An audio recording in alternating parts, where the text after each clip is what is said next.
Ari Mesquita. E aí, meu Tá lindo? tudo tranquilo, né? Tudo tranquilo, Coisa tudo na boa. paz. Tirando esse calor que Exatamente. está... Não tá? Mas vai piorar. Poxa, não fale não. Não fale não. Ari, hoje o papo. Cissa, hoje o papo. É com uma pessoa que ele vive uma vida tranquila. Assim. Ele é tranquilo. Policial militar, 21 anos. Especialista em segurança pública. Professor de educação física e capoeirista. Vai precisar da habilidade de capoeirista. Vai. É. Pra quê? Porque Hum. pré-candidato a vereador Aonde? Lauro de Freitas. Vai precisar de todas essas habilidades e um Juntas, pouquinho né, mais. Paulo? E Juntas. um pouquinho vai ter que juntar tudo isso. Meu amigo Igor Mandacaru, seja muito bem-vindo ao Liga da Seja Política. bem-vindo, Igor. Obrigado. Desculpa aí essa brincadeira que a gente já começa descontraindo. Mas o papo aqui é política.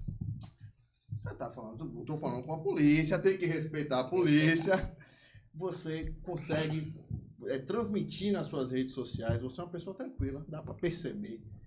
Apesar da carga que você carrega diariamente, esse fardo de ser policial militar na Bahia deve ser muito difícil. Eu ouso imaginar. Mas você agora está querendo respirar outros ares, está vivendo outras situações, esse processo político. E eu queria entender assim, a política. Quando é que você começou a gostar, a entender de política e que assim, não, essa é a minha praia, eu vou querer pensar, caminhar por aqui. Me fale sobre isso, mas antes, conte um pouquinho da sua história. Quem é Igor Mandacaru e por que Lauro de Freitas? Muito obrigado, Paulo. Obrigado, pessoal. Só vou que tá pedir aqui. para você virar o microfone para você. Isso, aí. Pronto, senão não vai sair a voz. Bom, para você que está me assistindo aqui, juntamente com essa equipe aqui maravilhosa, eu quero agradecer, né, essa oportunidade, que é uma oportunidade única, estar diante de uma equipe tão qualificada e especializada em política, né?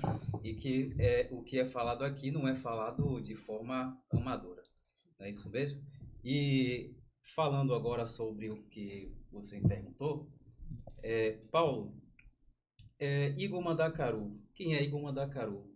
Igor Mandacaru é um pobre rapaz, né? Começou na periferia. É um rapaz que não veio de origem rica, humilde, certo? Eu comecei no bairro da Caixa d'Água, Lá eu fui criado. Meu pai também era um sargento da Polícia Militar.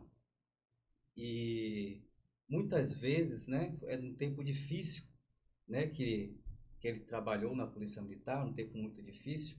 Na época não tinha uma remuneração tão boa, tão bacana, e a gente passou por maior aperto, né, durante toda a nossa vida.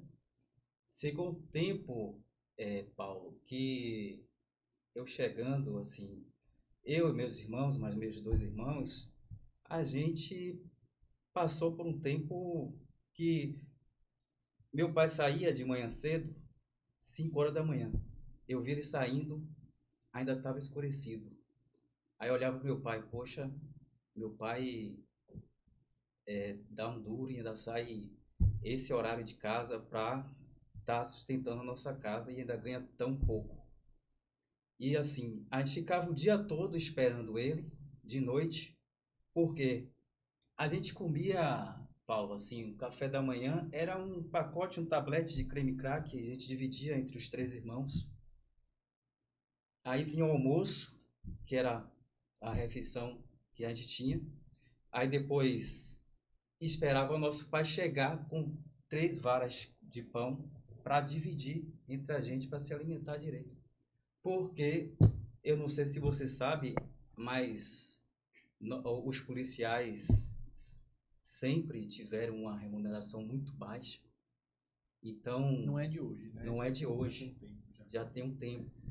E eu sofri isso na pele. Eu posso dizer isso porque eu sofri como filho de um policial militar e hoje também sou um policial militar. Mas por que, Igor, você resolveu ser policial militar? Você me pergunta. Aí,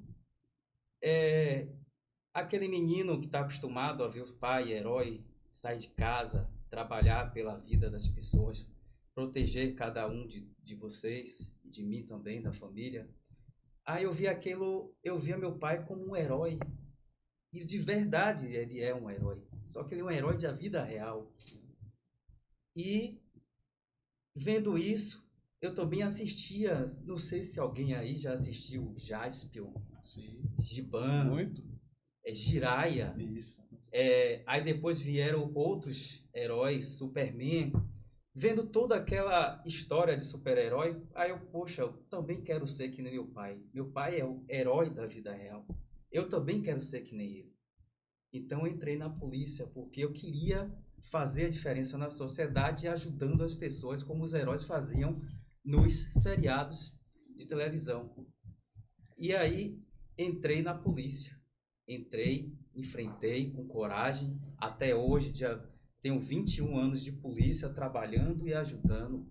E Paulo, Cissa, Ari, muito pelo contrário, em relação ao que falam dos policiais militares, os policiais militares são os maiores promotores de direitos humanos que existem.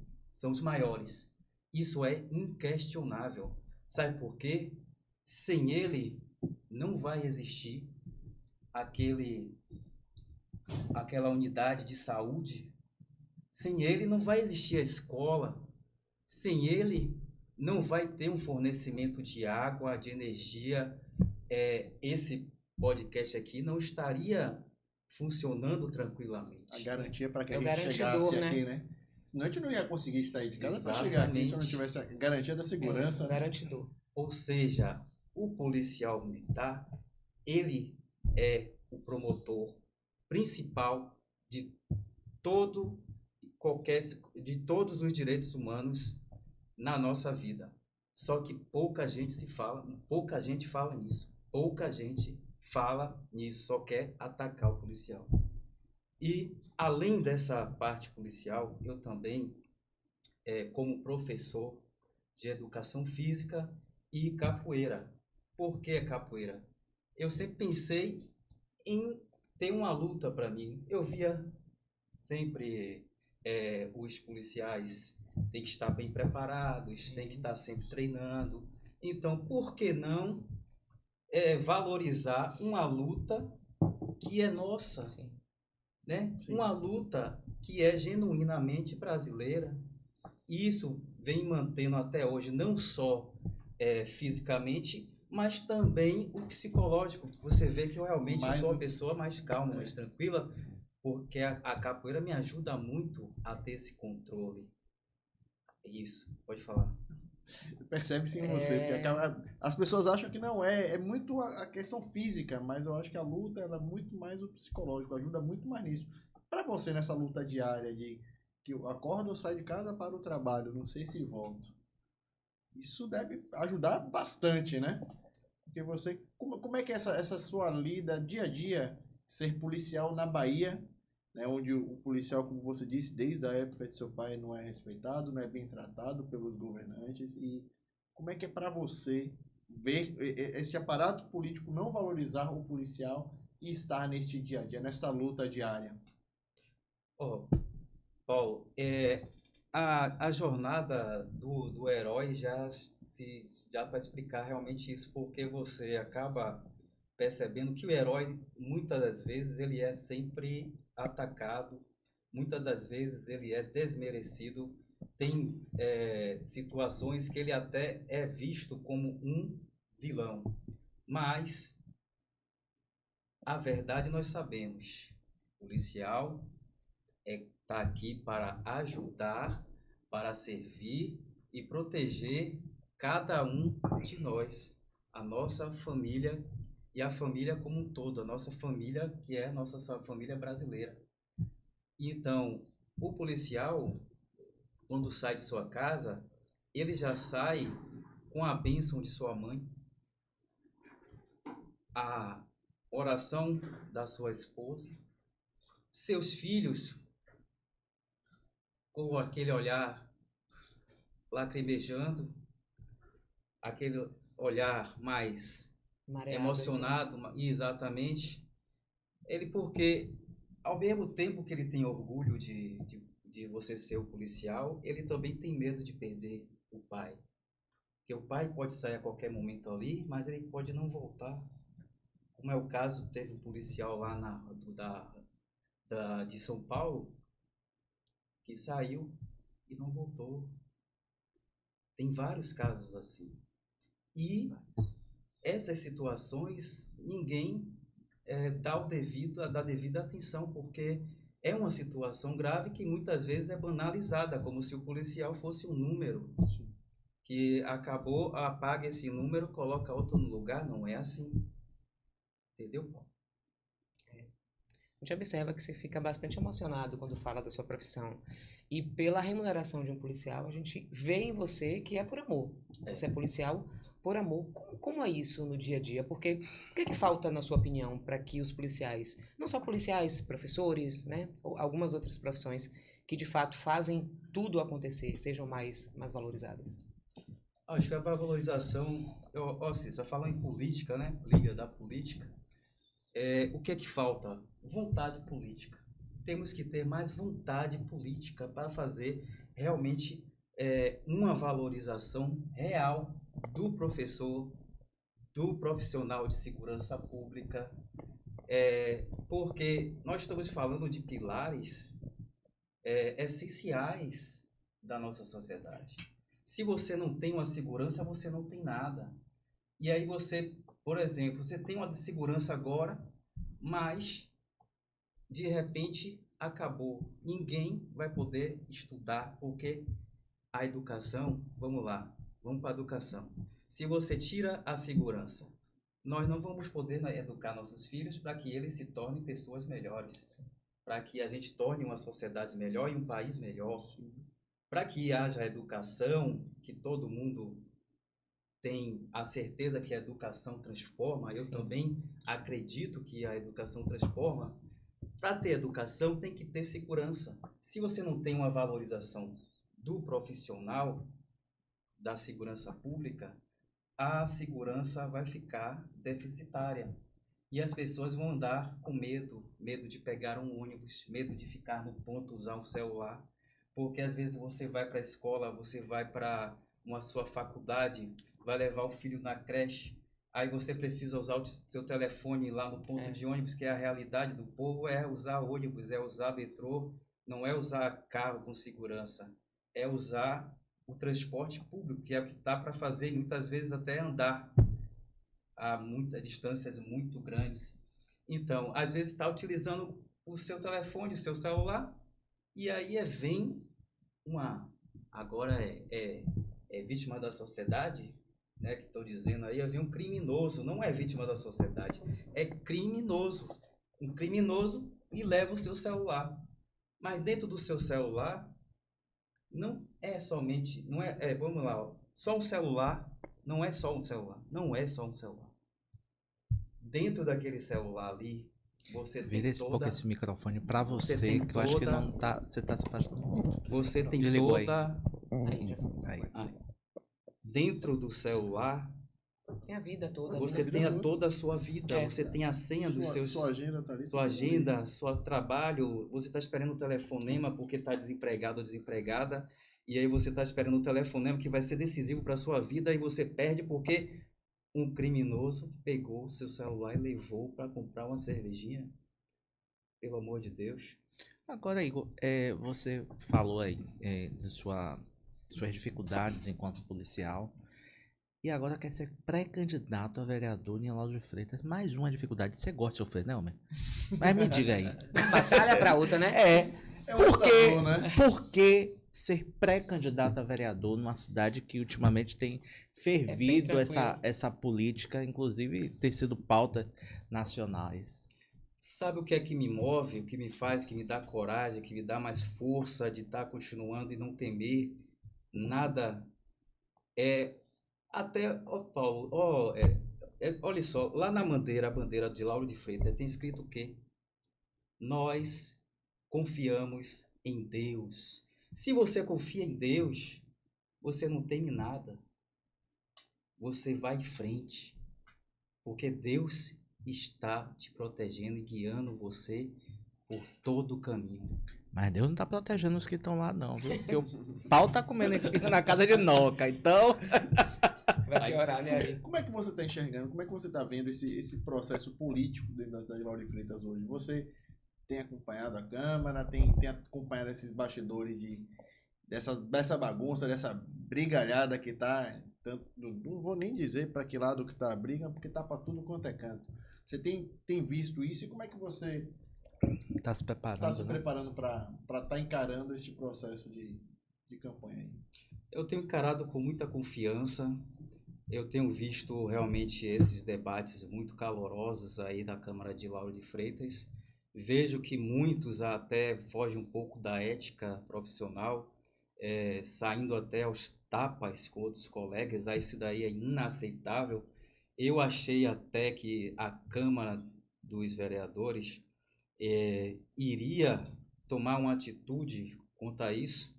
Eu não sei se tomou atitude até agora, né? Porque realmente deveria se abrir uma investigação e abrir uma comissão de ética. Vamos ver o que é que aconteceu, por que que fez aquilo. E tem que ter uma punição, porque você vê a própria segurança pública, quando você não pune, o infrator vai lá e faz de novo. Então, se a Câmara não tomar uma atitude agora, é capaz de acontecer outros casos como aconteceu na Câmara até outro dia aí. Você tem algum trabalho dentro da cidade de Lauro de Freitas? Você tem algum grupo que o grupo Capoeira que você é aqui em Lauro de Freitas, não é isso? Você tem, como é que é seu convívio, como é que é sua vida em Lauro de Freitas normalmente? Bom, em Lauro de Freitas eu comecei aqui trabalhando em Lauro de Freitas no batalhão de choque, né? Aí comecei fazendo a segurança, protegendo, fazendo com que as pessoas se sentissem muito mais seguras. Você trabalhando na cidade, você conhece então de fato a realidade da cidade como poucos conhecem, porque De perto, né? De perto, né? Você vivia, né? É isso. Trabalhei muito ali naquele bairro de Vida Nova, Portão. Tinha uma rua lá chamada Quiradeus também. É Uma rua a principal, né? Exatamente. Então, uma situação, uma situação que é de se pensar muito a questão da segurança em Lauro de Freitas. Você tocou nesse assunto e isso daí já me lembrou da questão da segurança também. Porque eu percebi que a cidade está crescendo de uma forma tão rápida, mas a questão da segurança pública não está crescendo no mesmo ritmo. Nós temos... Está crescendo. Os números estão crescendo. Assim, agora, como eu sou pré-candidato a vereador, vamos falar do município, em questão do município, né? O que é que o município pode fazer para estar ajudando na questão da segurança? É isso que a gente tem que ver. A gente tem que ver coisas práticas.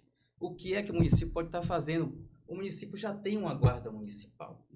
Agora, o que é que o município deve fazer? Vamos fazer um plano municipal de segurança pública, tentar arrumar mais recursos federais, aumentar esse efetivo, dar mais equipamentos, valorizar o guarda com a remuneração digna, para a gente estar ajudando mais na segurança pública de Lauro de Freitas. Porque o efetivo só de uma força não é suficiente. A cidade está crescendo. A cidade deu um pulo, se eu não me engano, foi crescimento de 25%. A cidade que mais cresce, em densidade demográfica, é a primeira do país. E é uma das... Aqui na Bahia, você tem uma cidade que você tem, se eu não me engano, é um dos 10 maiores PIBs, com 7 bilhões. É a sétima economia. É a sétima economia. Exatamente, a sétima economia da Bahia. Então, por que não se pensar na segurança pública, já que a segurança pública é tão importante, até para todas as outras áreas funcionarem direito? Agora, Igor, para além da segurança pública, que a gente já sabe que é uma bandeira sua, eu imagino que o esporte também, você que vem ligado da educação física, da capoeira, quais são as outras pautas que você enxerga necessárias terem uma atenção maior em Lauro de Freitas? Pronto, eu tive uma experiência uma vez com um projeto social com capoeira, né? Capoeira e outras oficinas. Parece uma coisa simples, mas em um bairro periférico que a pessoa, por exemplo, a criança não tem nenhuma perspectiva de vida, não tem lazer, só tem a rua para se brincar, pega uma bola, pega duas sandálias, uma do lado, bota da outra, faz um golzinho, outro do lado e brinca lá jogando bola. É uma oficina de esporte, é o céu. Você tem lá várias opções de esporte para você escolher. Você pode escolher basquete, futebol, pode escolher um handebol, a capoeira. Por que não valorizar na nossa cultura, nossa capoeira? Porque o Brasil não é só futebol. Futebol é muito bom, bacana, mas temos a nossa capoeira. Porque ela é tão é porque hoje ela é tão desvalorizada. Nós temos que valorizar a capoeira, fazer oficinas também com capoeira, resgatar essas crianças que estão na rua, às vezes sem nenhuma atividade, que pode ser cooptadas por inimigos malignos para fazer coisas erradas, e colocar essa criança no caminho bom, no caminho do esporte, da educação, da saúde, sabe? Isso é um projeto muito bacana, que se eu conseguisse fazer alguma coisa sobre isso, eu ia gostar muito. Igor, Lauro de Freitas é uma cidade, né, como a gente falou aqui mais cedo, é a 7ª economia. É uma cidade muito grande, né, para administrar. E precisa também de uma Câmara de Vereadores qualificadas para que tenha projetos, para que tenha ações realmente efetivas que ajude, né, a gestão municipal, seja ela que esteja no poder, a trabalhar corretamente. A gente tem problemas que são problemas antigos aqui, que é a questão da mobilidade, a questão do transporte público. O que é que você pensa sobre essas pautas que são realmente problemas crônicos no município de Lauro de Freitas? Ari, não é? Ari, imagine você sair de casa e você tá lá um toró, aquela chuva, aí de repente você vê aquele aguaceiro assim, ó, misturado com lama, aí você vê o rato boiando. Lauro de Freitas, quando chove, e aí você fica naquele desespero, mas você tem que levar seus filhos para a escola, não dá. Mas assim, a educação transforma, eu sei, mas como é que a educação vai transformar se não existe condições, infraestrutura para que essa pessoa, que essa criança chegue na escola? Não existe infraestrutura, não existe transporte, um transporte coletivo que seja eficiente, que realmente venha. Uma vez eu fiquei ali no ponto de ônibus, eu saí ali na estação aeroporto, descia, fiquei ali perto do viaduto esperando um ônibus, levei quase 1 hora esperando um ônibus. Assim fica difícil. Como é que a gente vai sair para trabalhar? A gente tem que sair para trabalhar 1 a 2 horas antes para chegar no trabalho na hora certa. Se eu não tiver um dinheiro para pagar o Uber, se eu não tiver dinheiro para comprar um carro, eu vou ficar refém disso aí. Eu vou perder esse tempo aí de 2, 3, 4 horas nessa ida e volta do trabalho, que eu poderia estar, ou eu poderia estar lendo um livro, estudando, me especializando, tentando fazer as crianças e as adolescentes estudando em casa para fazer um vestibular mais futuramente. Perde mais ou menos umas 3 a 4 horas só de espera de transporte público. É gravíssimo. Dificulta, né, o dia a dia. Igor, em Lauro de Freitas tem uma confusão para quem é o dono, quem é o pai do voto bolsonarista. Está falando de quase 34 mil votos. E todo mundo bate no peito. Não, fui eu que consegui esse voto de Bolsonaro. Eu que estou aqui lutando, pedindo. Eu sou bolsonarista. Os neo-bolsonaristas estão aparecendo. Outros bolsonaristas mais antigos vão sumindo e vão se apagando. E você vem marchando e fala de Bolsonaro desde que eu lhe conheço. Desde que eu sigo você nas suas redes sociais. Você é uma pessoa defensora do ex-presidente. Deixou de ser presidente, você continua lá defendendo e você está nesta pauta. Como é que você enxerga o bolsonarismo na cidade de Lauro de Freitas e como é que você vê o quão isso pode ser trabalhado para essa eleição municipal? Porque a gente compreende que a eleição municipal ela não é aquela questão que foi a eleição passada, de Bolsonaro contra Lula. Não é mais isso, não é direita mais contra a esquerda. Na verdade, a dor de quem está ali é o que você falou, é o asfalto que está passando na porta da casa da pessoa, é educação, é ter uma boa sala de aula, ter uma infraestrutura, ter um ônibus que funcione. Então, a sua discussão é totalmente diferente, não vem para essa pauta ideológica. Mas as pessoas gostam disso, de dizer eu sou, eu sempre defendi, eu fui.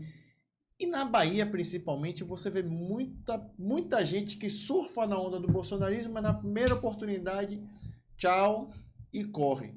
Tem alguns exemplos que eu prefiro nem citá-los. Né? Assim, o ser conservador eu sou conservador por conveniência. Ari fala muito isso aqui. Né? Esse ser conservador por conveniência. Como é que você está enxergando isso na cidade de Lauro de Freitas especificamente e esses herdeiros desses 35 mil votos, 34 mil votos de Bolsonaro na cidade? Primeiro que não tem herdeiro de nada, né? E segundo que até minha trajetória na política, eu nunca pensei em ser político, nunca imaginei que estaria aqui, até porque eu, como muitos brasileiros, estava já cansado, já frustrado de ver tanta coisa errada em relação à política. E um dos motivos que me leva a chegar à política é justamente de ver tanta coisa errada e de ver tanta gente ruim na política. Aqui em Lauro de Freitas, como eu te disse, ninguém é dono de nada. Nós temos que montar uma equipe boa, nós temos que nos unir. A união de todos é que vai fortalecer o grupo e que vai fazer o melhor para a cidade e, consequentemente, a cidade melhorando, os cidadãos dessa cidade vão poder ter uma vida melhor. Sim, eu sou bolsonarista. Eu tenho o maior orgulho de dizer que eu apoio Bolsonaro. E você nunca vai dizer que eu deixei de apoiar ele. Porque até o momento eu percebi que Bolsonaro sempre teve razão nas questões que ele se envolveu tecnicamente, que ele trouxe ministros técnicos para sua administração. Um bom exemplo disso é o ministro Tarcísio, que hoje é o governador de São Paulo e está desempenhando um bom trabalho. Ou seja, mas aqui em Lauro de Freitas eu quero reiterar, não existe ninguém dono de nada. Nós somos uma equipe, nós somos uma comunidade que acredita no que Bolsonaro trouxe para a gente, porque eu passei a acreditar na política depois de Bolsonaro. Bolsonaro abriu os meus olhos, assim como abriu os olhos de todos os patriotas que estão assistindo a gente agora. O que te inspirou pensar em cogitar sair da corporação para entrar na política? Quem foi que te inspirou isso? O próprio Bolsonaro, a história dele, a trajetória dele? Ou teve algumas outras pessoas que você fala, não, eu acho que foi um caminho que seguiu e isso me inspira, isso pode dar certo, pode acontecer comigo também? Olha, desde pequeno eu venho assistindo aquelas notícias no jornal mostrando um hospital que está destruído, mal acabado, aquele corredor cheio de macas com pessoas deitadas, agonizando, esperando um atendimento. Eu também via várias pessoas na rua, pedindo comida, pedindo um trocado. Eu via sempre, e ainda vejo também, pessoas sem nem R$1 para poder comprar um alimento de casa, tendo que se virar nos 30 para conseguir a refeição do dia. Então, vendo tudo isso, eu vi assim, poxa, eu tenho que fazer alguma coisa. Aí eu fui para a polícia, achando que eu iria na polícia ajudar essas pessoas de alguma forma, mas depois na polícia eu percebi que o problema era bem maior. O gargalo é na política, né? Aí eu fui percebendo isso aos poucos, mas depois eu olhei, poxa, mas a política é cheia de gente corrupta, aí não tem mais esperança. Aí eu fui deixando de lado. Aí que apareceu a figura de Bolsonaro, que mudou a minha opinião. Eu passei a ver a política de uma outra forma. Isso me trouxe mais esperança de ter um Brasil melhor, de ter nossos valores resgatados, de ter ver o nosso Brasil, a nossa cidade crescer de verdade. E também uma pessoa que me ajudou muito aqui na Bahia, que eu não posso de jeito nenhum deixar de falar, o Capitão Alden. Ele também é a minha fonte de inspiração, a minha fonte, e diria até que ele poderia ser até um mestre e eu um discípulo, né? Grande capitão. A referência, né? Pra você. É uma grande referência. O Capitão Alden é uma grande referência. Ele é um político honesto, um político que você pode contar com ele a qualquer momento. É um político altamente técnico. Você não vai ver ele discutindo questões bobas, muitas questões que eu vejo discutirem lá em Brasília, que, pelo amor de Deus, eu fico observando eles discutirem cada miudeza, sendo que a gente tem tanto problema no Brasil para ser resolvido. Isso é revoltante. Você vai ter o suporte do capitão na sua candidatura em Lauro de Freitas. Como é que tá você? Como é que tá o capitão lhe dando esse suporte, lhe dando esse apoio dentro da cidade? Como é que tá? Fortíssimo. Nós estamos, um com o outro. Dizem até que eu sou irmão dele. Maravilha. A turma lá é bacana, com certeza você vai ter uma ajuda muito boa. E não só do Capitão Alden, não, viu? Nós temos outro nome muito forte, né? Essa figura, essa pessoa que também foi um político e está voltando também de novo para a política, nunca deixou, é um nome muito forte, ligado à segurança pública, aos policiais, aos militares, bombeiros, e está me dando muito apoio, que é o Soldado Prisco. Soldado Prisco, né? Soldado Prisco. Gente finíssima. Inclusive também está saindo... Ele vai ser candidato a vereador em Salvador. Então vocês vão fazer aquela dobradinha, aquela famosa dobradinha que Lauro de Freitas tem, porque você tem uma região em Lauro de Freitas que se mistura, né? Salvador, é Lauro de Freitas. Ali em Tinga você tem no Parque São Paulo, Jardim das Margaridas, tem muita gente que vota cá, tem muita gente que vota lá. Isso. Você tem essa mistura, então vocês vão fazer essa dobradinha aqui nessa região. Então vamos fazer essa dobradinha aí, vou fazer a dobradinha com o Alden e uma dobradinha com o Soldado Prisco, né? Então vamos formar um trio, né? Como é que eu vou falar agora se não é mais? Vocês estão preparados porque, assim, campanha para vereador em Lauro é pior do que o TAF. O teste físico. Você está preparado para enfrentar? Tá se preparando, né? Como é que você está se preparando? Como é que está se preparando diariamente para isso?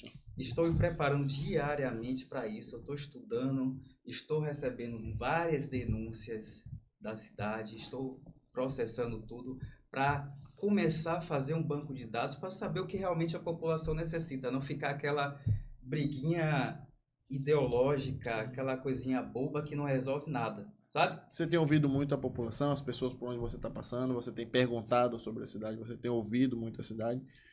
Sim, tenho ouvido, e se tiverem mais questões, tragam para mim, por favor, tragam, porque... Como é que a pessoa lhe acha? Eu tenho uma denúncia sobre Lauro de Freitas, eu tenho uma reclamação, como é que a pessoa lhe acha? Você usa as redes sociais? Rede social? Eu uso muito rede social, né? Principalmente o Instagram, Facebook, YouTube, até o TikTok eu tô lá. Sim.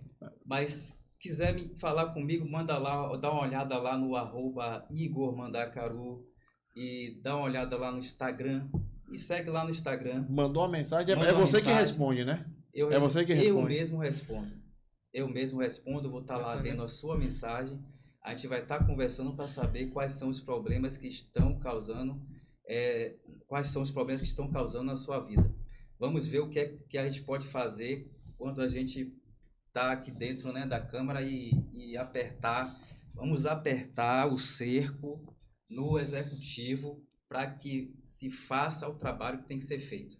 Mas o PL aqui em Lauro de Freitas é um PL, é um partido da base da prefeita Moema. Como é que você pretende apertar sendo base? A minha base é o povo de Lauro de Freitas. Se o povo não está bem, o resto não me importa. E eu não tenho nenhuma, é bom que fique claro isso, nenhuma ligação com esse partido, que eu não gosto nem de falar o nome. Isso daí pode ser uma coisa, alguma articulação política do passado, mas que eu não estou nem sabendo, por sinal, nem sabia disso. E pode ter certeza que eu não tenho conversa com esse partido aí que você falou, que eu nem gosto de falar. Isso daí não é bom nem falar o nome. Você é antipetista mesmo? Você não quer nem saber do diálogo? Você é radical a este ponto? Eu não quero nem conversar? Ou lá dentro da Câmara você vai acabar compreendendo que, não, de fato eu preciso conversar, porque aqui é o prol da população, do povo. Ou você pretende e acha que assim, não, eu vou ignorar se é do partido A, B ou C, eu não quero nem conversa. Como é que é a sua relação disso? Se chegar alguém do vereador do partido dos trabalhadores, que você falou que nem fala, mas o cara quer conversar com você porque tem uma escola para aprovar para o bairro O tal. prefeito, né, que pode O próprio ser prefeito também eleito pode ser isso. Como é Então, que vamos lá. é você? É como eu falei a você, o meu papo é reto, né? Eu sou bem objetivo. Se é para o bem do povo, por que não? Se é para o bem do povo, vamos aprovar o projeto. Se vai ter uma escola que vai melhorar para a comunidade ali, vamos aprovar o projeto. Mas vamos aprovar o projeto, mas não fique de boa não, viu? Que você vai fazer o projeto, mas eu vou estar lá cobrando. Fiscalizando e cobrando. Eu vou estar lá fiscalizando para ver se você vai fazer mesmo. Igor, essa semana o ex-presidente Bolsonaro esteve em Salvador e vocês anunciaram pré-candidatura de prefeito aqui na cidade de Lauro de Freitas. Como é que está a arrumação do partido aqui em Lauro de Freitas? Vídeo que o partido estava na mão estava na mão de pessoas que compõem a base da prefeita Moema Gramacho.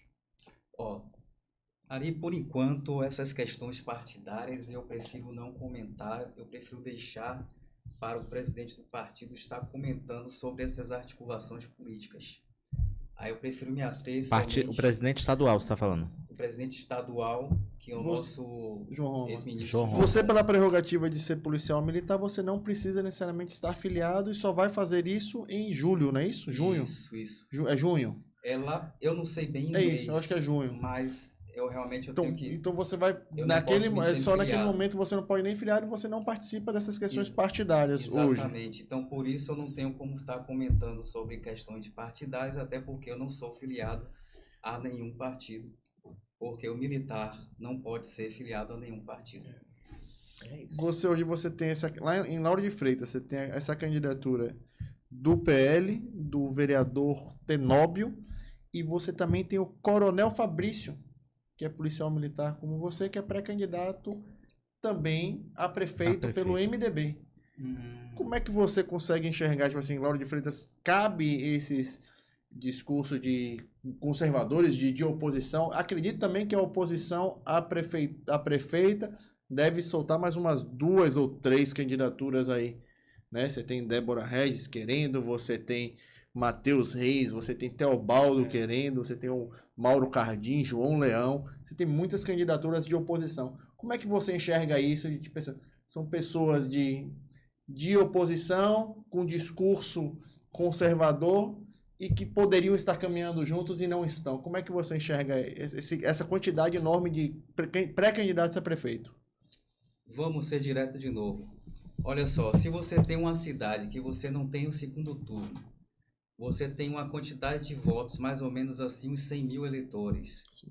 Aí se você, por exemplo, é da situação, se você é da situação, você vai querer que vários outros partidos lancem outras candidaturas, porque provavelmente eles vão ter uma maior... Vão dividir os votos, e quem está na situação está mais favorável.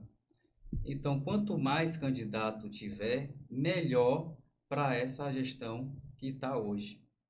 Então, para que haja realmente uma oposição de verdade, tem que haver uma unidade, uma união, decidir quem é que vai ser o candidato.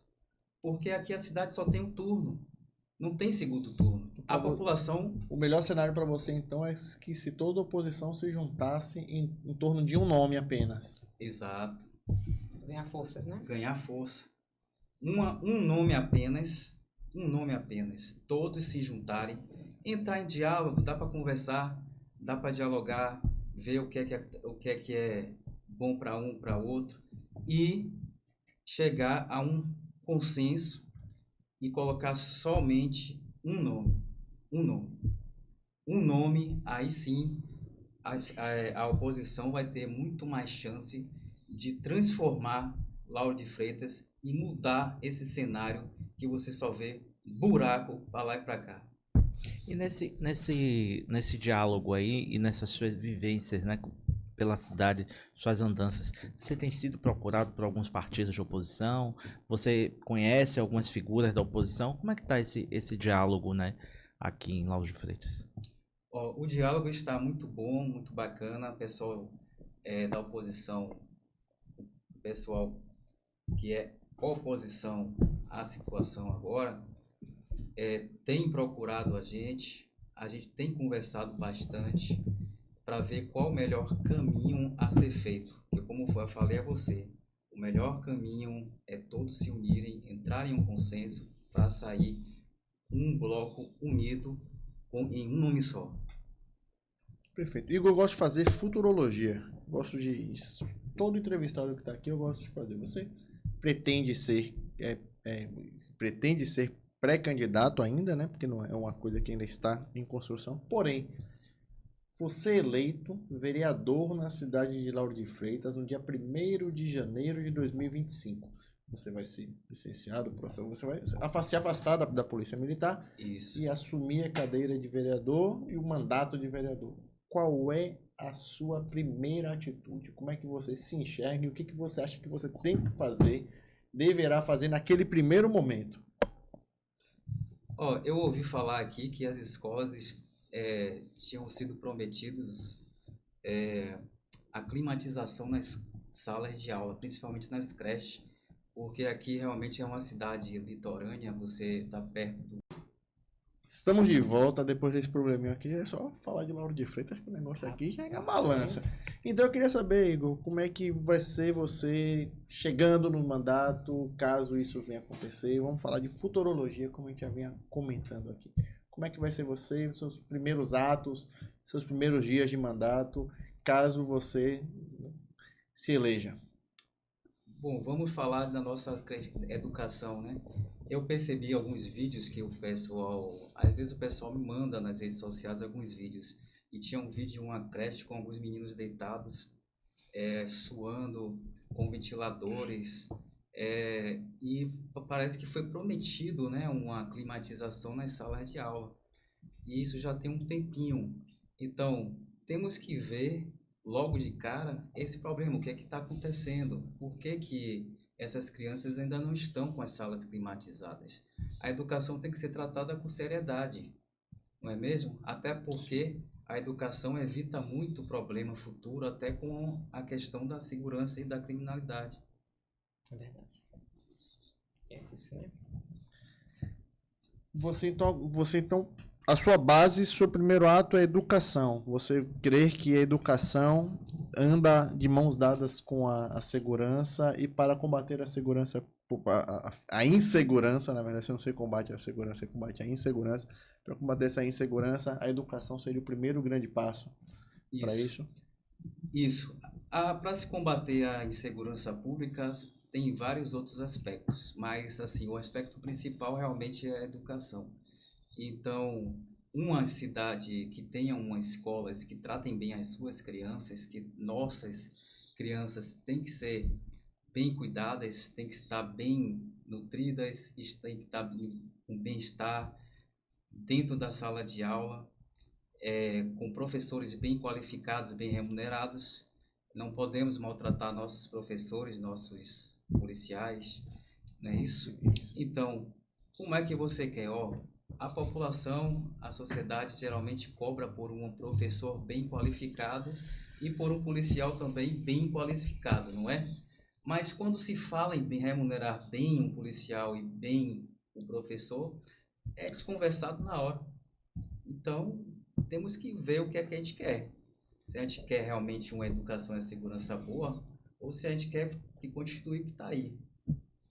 Você parece que é uma pessoa muito do diálogo, né? E política se faz com diálogo, não se faz com intransigência. Grande vantagem. E você, né, caso o prefeito eleito ou prefeita eleita não seja de uma situação, você seja oposição, você sabe que você vai ter que recalcular a rota quando você tiver algum projeto, algum requerimento, alguma indicação que seja aprovada e que seja contemplada.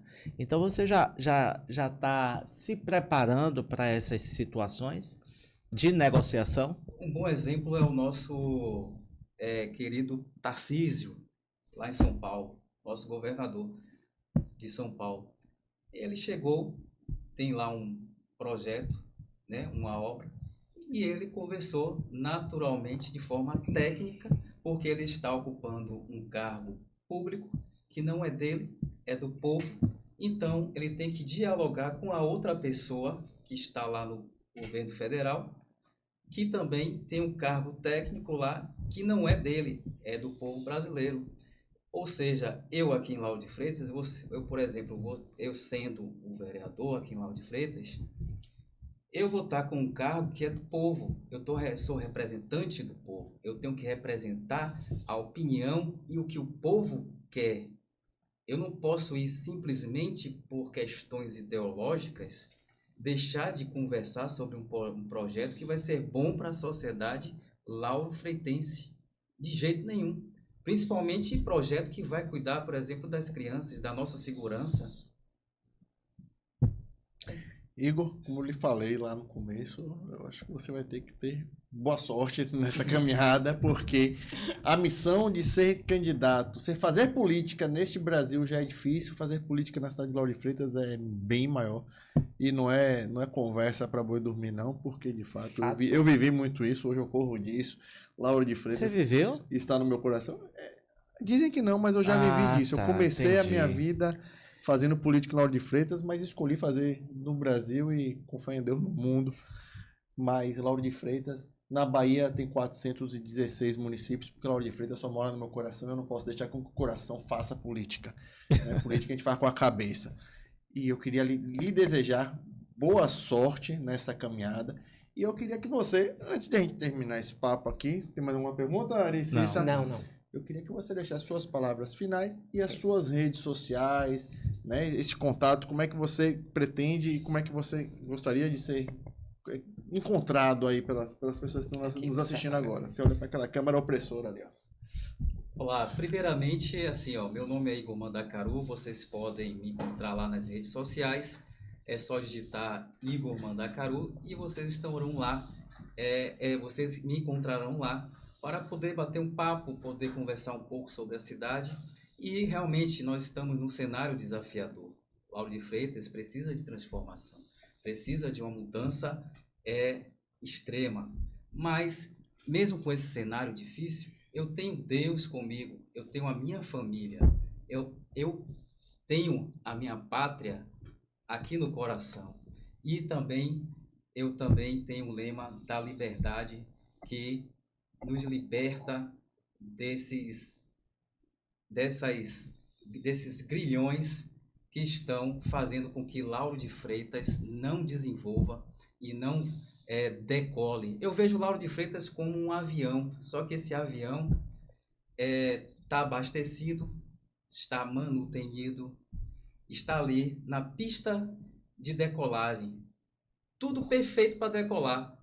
Só que Lauro de Freitas está com mau tempo.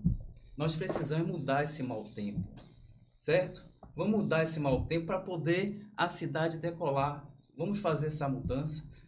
Aí eu estou me colocando como pré-candidato para estar ajudando futuramente. Eu estou aqui à disposição para cada um de vocês. Estou aqui de coração. E, meu povo, por aqui ficamos. Mais um Liga da Política. É isso. E vamos lá. Até a próxima, Vamos lá, povo. tchau, Tchau, gente. tchau.